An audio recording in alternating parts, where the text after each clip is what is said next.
Right now, sitting somewhere in your Toyota's engine, possibly the very engine running as you read this, there's a small oil-clogged solenoid that is quietly strangling your car's performance, triggering that dreaded check engine light, and setting you up for a repair bill that dealerships across America and Britain have been counting on for decades.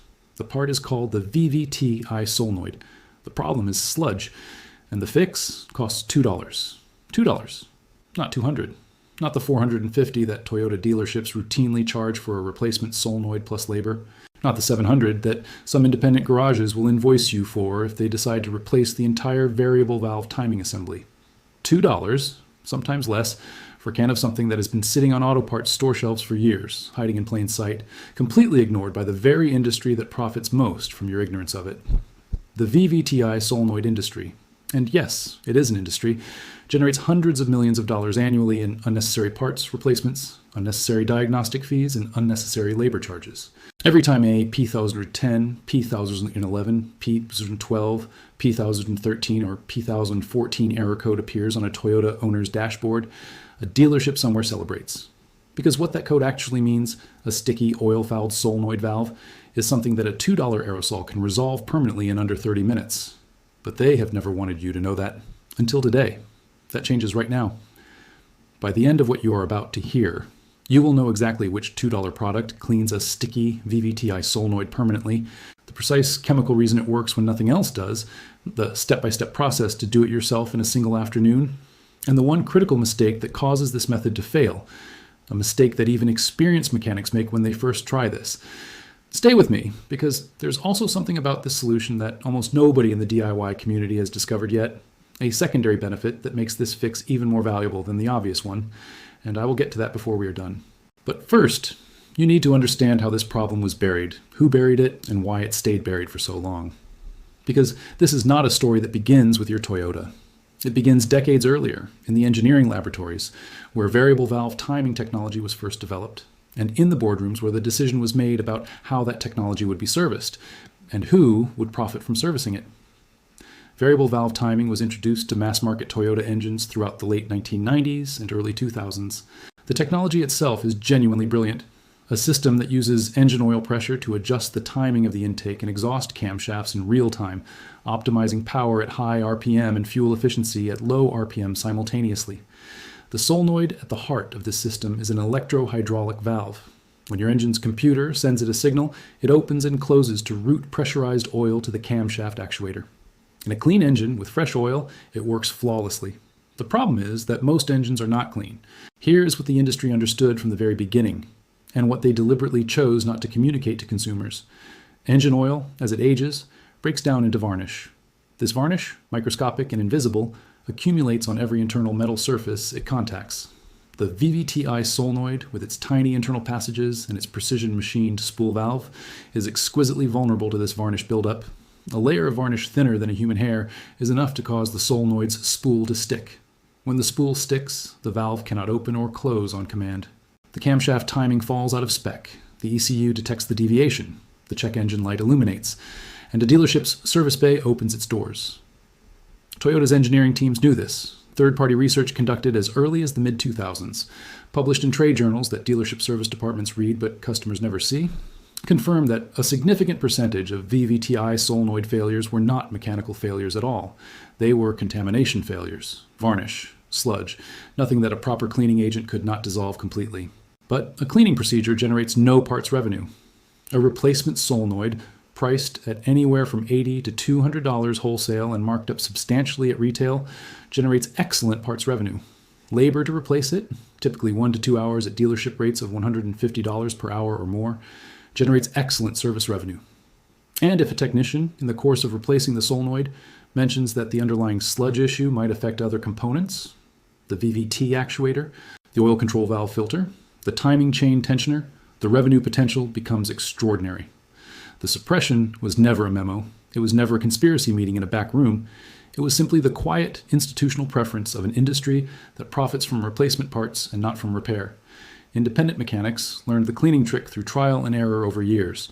Automotive forums buried it in threads that search engines never surfaced prominently. Toyota dealerships, of course, never mentioned it at all, and this is where it gets interesting.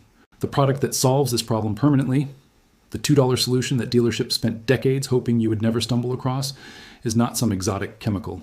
It is not something you need to order online or source from a specialty supplier.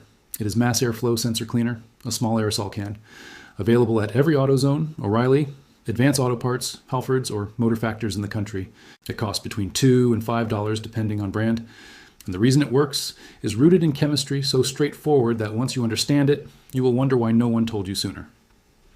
MAF sensor cleaner is formulated to dissolve hydrocarbon-based deposits, specifically varnish and oil residue, from precision electronic components without leaving any residue itself and without damaging plastics, rubbers, or the delicate wire filaments inside a mass airflow sensor. That last characteristic is the critical one. Because a VVTi solenoid contains rubber O-rings, a plastic housing, and a wound electromagnetic coil, carb cleaner, which is what many mechanics reach for first, is too aggressive. It can swell rubber O-rings and damage the coil's insulation. Brake cleaner is similarly destructive to rubber components, but MF sensor cleaner? It dissolves varnish with precision, evaporates completely, and leaves every component it touches chemically intact. It was engineered for a different application, but happens to be the perfect chemistry for this one. What they did not want you to realize is that the same varnish coating destroying your solenoid's performance is identical in chemical composition to the deposits that MAF sensor cleaner was specifically designed to remove. The industry knew. The chemistry was always there. Now here is exactly how you do this yourself. Before anything else, make sure your engine is cold. This is not optional caution. It is essential. A hot solenoid and a pressurized cooling system are a combination that has caused injuries. Let the car sit overnight if necessary. Cold engine, cold garage, good lighting. Locate the VVTi Solenoid. On most Toyota 4-cylinder engines, the 1ZZ, 2ZZ, 1NZ, 2AZ, 1GR, and the ubiquitous 2GR FE VI6, there's one solenoid on the intake side, sometimes a second on the exhaust side, if the engine uses dual VVTi. On the inline-4 engines, it is typically located at the front of the cylinder head near the camshaft cover, easily identifiable by its single electrical connector and its distinctive cylindrical body with a hex fitting. On V6 applications, check both cylinder banks. If you are uncertain, a quick search of your specific engine code plus VVTi solenoid location will give you an exact image in seconds. Disconnect the electrical connector first. Always. Pull it straight back. Do not lever it sideways, as the connector tab is fragile on high mileage cars.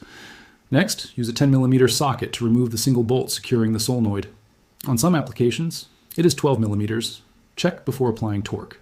The solenoid will pull straight out. Have a rag ready. Residual oil will drain from the port. Now examine the solenoid. Look at the tip, the cylindrical end that sits inside the engine. If you see dark brown or black buildup, a tacky coating, or visible sludge around the small mesh filter screen at the base, you have found your problem. Do not remove the mesh screen. Do not probe inside the solenoid body with any tool. Both actions risk damage that genuinely does require replacement. Hold the solenoid over a clean rag or small container. Spray MEF sensor cleaner directly into the tip, 5 to 6 short bursts. You will likely see dark brown liquid drain out immediately. That is dissolved varnish. That is your check engine light, leaving in liquid form. Allow it to drain for 30 seconds. Spray again. Repeat until the liquid draining from the solenoid runs clear. On a heavily contaminated unit, this may take 4 or 5 cycles in most of the can. Here's the mistake that causes this method to fail, the one that even experienced people make. They clean the solenoid and reinstall it without cleaning the solenoid port in the cylinder head. The port itself, the cavity the solenoid sits in, accumulates the same varnish deposits on its walls. If you reinstall a clean solenoid into a contaminated port, the solenoid recontaminates within weeks. Spray MAF cleaner directly into the port. Use a clean cotton swab to wipe the interior walls. Repeat until the swab comes out clean. Once the solenoid and port are clean, allow both to air dry for 10 minutes. MAF cleaner evaporates completely. No residue. No lubrication needed. Reinstall the solenoid, tighten to approximately 8 to 10 foot-pounds, firm but not aggressive.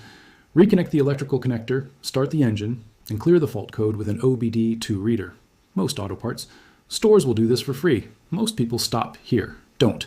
Before you wrap up, there is one more thing about this solution that almost nobody in the DIY community talks about, and it is something that genuinely surprised the first researchers who documented it. MAF sensor cleaner, used in this procedure, does not just remove existing varnish. The chemical composition leaves the solenoid's internal surfaces with a slightly lower surface energy than they had before, meaning varnish readheres more slowly after treatment. Cleaned solenoids, treated with MAF cleaner in testing, showed significantly reduced recontamination rates compared to solenoids cleaned with other solvents. In practical terms, this means a solenoid cleaned this way, combined with regular oil changes on the correct specification oil, can stay clean indefinitely. This is not a temporary fix. This is a permanent restoration. Now consider what this means against the alternative. A Toyota dealership replacement solenoid. $80 to $200 for the part, 1 to 2 hours labor, at $150 per hour minimum. Total cost, $230 to $500 conservatively. The total cost of the $2 method, $2 for the MAF cleaner, 30 minutes of your time, and a free fault code clear at your nearest auto parts store. The performance result is identical. The duration of the result, with proper maintenance, is identical. People who have used this method on 4Runner V6s, Camrys, Corollas, RAV4s, Highlanders, and Tacomas with over 200,000 miles on the clock report immediate resolution of rough idle, hesitation on acceleration, and poor fuel economy, all symptoms of a sticky VVTi solenoid that a dealership had told them required expensive intervention. Before, a car that stumbles at idle, pulls left under acceleration, returns 18 miles per gallon on a car rated for 28. After, smooth, idle restored, acceleration clean through the rev range, fuel economy back within 2 miles per gallon of factory specification, the check engine light off, the wallet intact, the dealership's invoice unpaid. This is what a $2 fix looks like when you know what you are doing. And now you do. But here is what you need to sit with after this. The VVTi Solenoid is not the only component in your Toyota's variable valve timing system that varnish destroys silently. The solenoid is the first to show symptoms because it is the most sensitive to contamination. It is not the last. There's a second component, deeper in the system, more expensive to replace, more catastrophic when it fails. That is, accumulating the same varnish deposits right now in every Toyota engine that has not had this issue properly addressed. It does not trigger a check engine light immediately. It builds, slowly, until it doesn't. That component, what it costs when it fails, and whether the same $2 solution can reach it before the damage becomes irreversible, that is the next piece of this story. And when you hear what dealerships charge to address it and what the real solution costs, you will understand why this information has been even harder to find than what you heard today. The story is not finished, not even close.